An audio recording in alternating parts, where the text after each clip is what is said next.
Traffic signals దగ్గర ట్రాన్స్జెండర్లు అడుక్కునే వాళ్ళని నేను చూసిన.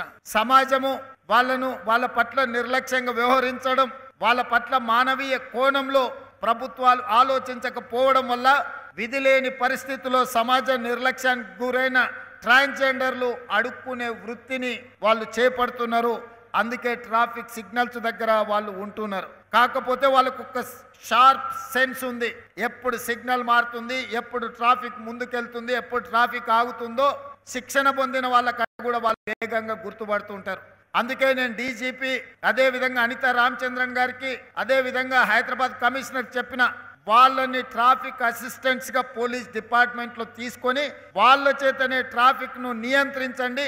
నెలవారీగా వాళ్ళకి జీత భత్యాలు ఇస్తే వాళ్ళు ఆత్మ గౌరవంతో బ్రతకడమే కాకుండా పోలీస్ వ్యవస్థని బలోపేతం చేయడానికి ఈ ట్రాన్స్జెండర్స్ ఉపయోగపడతారని ఈరోజు సమాజ నిర్లక్ష్యానికి గురైన ట్రాన్స్జెండర్స్ని జనజీవన స్రవంతిలోకి తీసుకురావాలన్న ఆలోచన ఈ రాష్ట్ర ప్రభుత్వం చేసింది. ఈరోజు 47 మందినో 50 మందినో నియామక పత్రాలు ఇచ్చారు. భవిష్యత్తులో ఇంకా వాళ్ళకి అవకాశాలు పెంచుతాం, వాళ్ళకి శిక్షణ ఇస్తాం, వాళ్ళకు ఒక మంచి భవిష్యత్తుని ఇస్తాం. ప్రభుత్వం కట్టే ఇందిరమ్మ ఇండ్లు, ఇప్పుడు అందుబాటులో ఉన్న డబుల్ బెడ్రూమ్ ఇండ్లు కూడా ట్రాన్స్జెండర్స్కి ఇవ్వడానికి రాష్ట్ర ప్రభుత్వానికి వెనక్కి పోదు. వాళ్ళందరినీ నేను సమాజం, మీ కుటుంబం మీ పట్ల వ్యవహరిస్తున్న తీరుకు మీరు బాధపడవలసిన అవసరం లేదు. ఈ ప్రభుత్వం మిమ్మల్ని ఆదుకోవడానికి సిద్ధంగా ఉన్నది. ఈ అవకాశాలను మీరు ఉపయోగించుకోండి. మీరు దరఖాస్తులు పెట్టుకోండి, క్రమశిక్షణతో మెలగండి.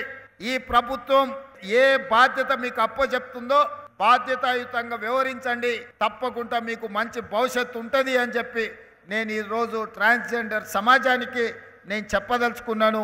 ఈ ప్రభుత్వం తప్పకుండా మిమ్మల్ని ఆదుకునే ప్రయత్నం చేస్తుంది. ఎవరు కూడా ఎలాంటి వివక్షకు లోను కావాల్సిన అవసరం లేదు.